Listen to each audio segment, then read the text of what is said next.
Eto update mga boss, undisputed super middleweight champion na si Canelo Alvarez at Jaime Munguia. Pareho nga pong dumating sa Las Vegas ang dalawa para sa kanilang salpukan sa darating na linggo na yan mga boss. May malinis na 43 wins, 34 KOs at walang talo itong si Munguia. Habang may 60 wins, 39 KOs at may 2 talo si Canelo Alvarez. Ito ay mula kay Floyd Mayweather at Dimitri Bivol. Para sa akin mga boss ay si Canelo Alvarez pa rin ang mananalo dyan by decision. Ipapalabas ng DAZN ang kanilang salpukan at sa mga gusto mag-abil ng pay-per-view, nagkakahalaga nga po yan mga boss ng $89.99.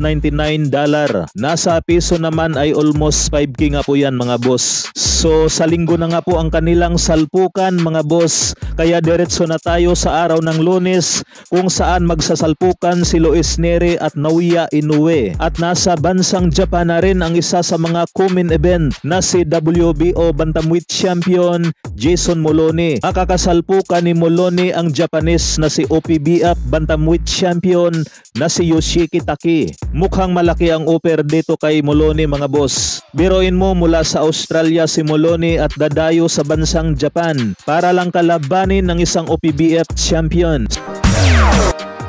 Kailan ba laban ni Alas? Sino kalaban? Hindi ko alam yung kalaban pero yung John. Kano sa ang laban dol? John. Abangan nyo lang sa John. Salamat sa shout out idol. Jordan Taray.